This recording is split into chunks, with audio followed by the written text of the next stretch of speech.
किसी ने बड़ी कमाल की बात कही है कि मनुष्य जब गलत काम करने जाता है तो वो आगे देखता है, पीछे देखता है, लेफ्ट देखता है, राइट देखता है, लेकिन वो ऊपर की तरफ नहीं देखता है। तो नमस्ते दोस्तों, मेरा नाम दीपक और मैं आपको एक छोटी सी कहानी लेके आया हूँ। किसी गांव में एक महात्मा रहते थे और वो महात्मा लोगों को प्रवचन देते थे और वो एक शिष्य को लिवा करके किसी दूसरे गांव में जा रहे थे, भ्रमण करने जा रहे थे, प्रवचन देने।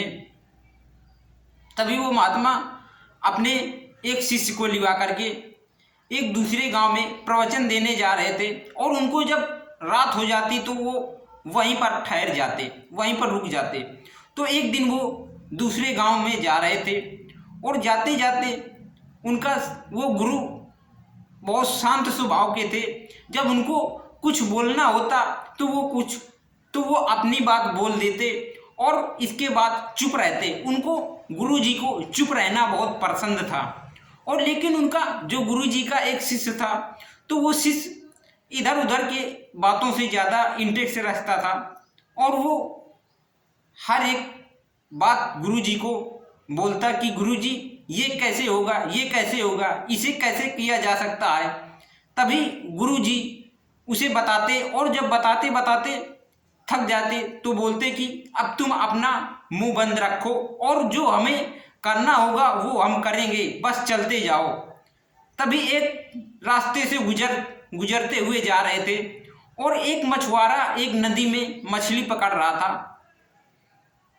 तो वो शिष्य उस मछुआरे से बोलता है कि तुम ये जीव हत्या कर रहे हो और तुम्हें ये पाप लगेगा।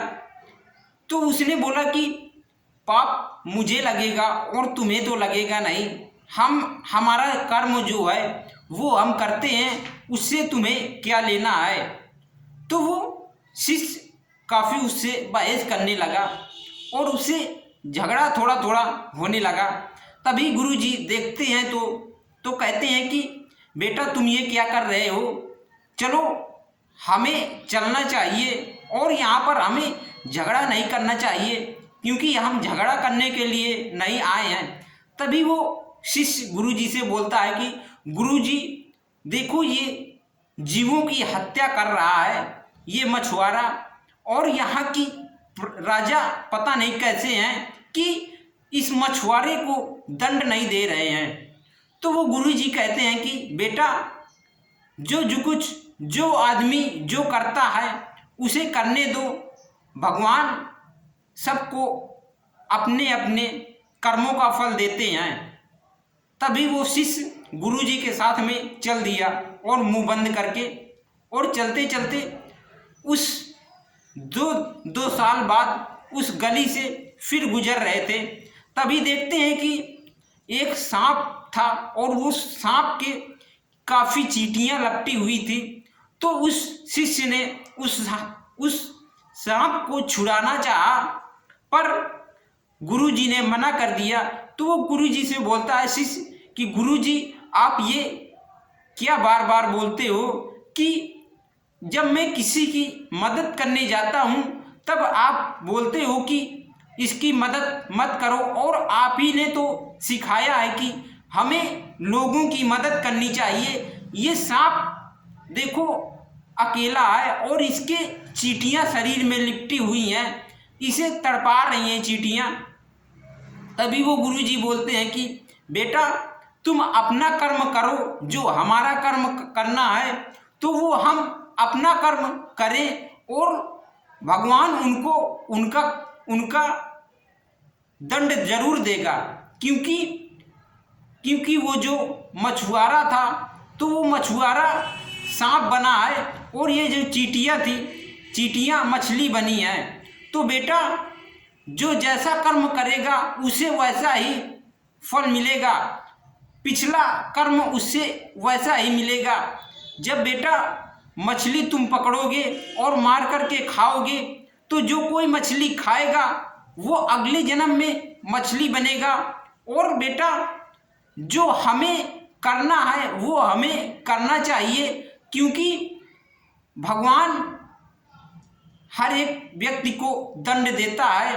वो किसी को छोड़ता नहीं है, क्योंकि अच्छे और बुरे कर्म के अनुसार भगवान उसे दंड देता है।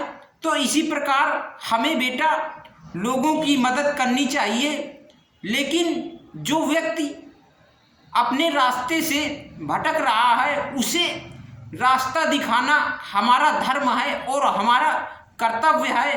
गलत आदमी को सलाह देना हमारा धर्म है, और अगर वो व्यक्ति हमारी बात नहीं मानता तो उसे वही कार्य करने दो जो वो कर रहा है, और अगर वो व्यक्ति हमारी बात मानता है तो अच्छी बात है, और अगर नहीं मानता तो कोई बात नहीं, उसे भगवान उसका दंड अवश्य देंगे। बेटा तुम अपना कार्य करो और लोगों की चिंता मत करो, क्योंकि कर्म के अनुसार मनुष्य को दूसरा जन्म मिलता है। जब मनुष्य अच्छा कर्म करेगा तो उसे अच्छे जीव का जन्म मिलेगा, और अगर गलत कर्म करेगा तो उसे गलत शरीर धारण करना पड़ेगा। जैसे व्यक्ति बैल बन के आता है तो वो अगले जन्म में किसी व्यक्ति को पीड़ा पहुंचाता होगा, तभी वो मनुष्य बैल बन के आया है।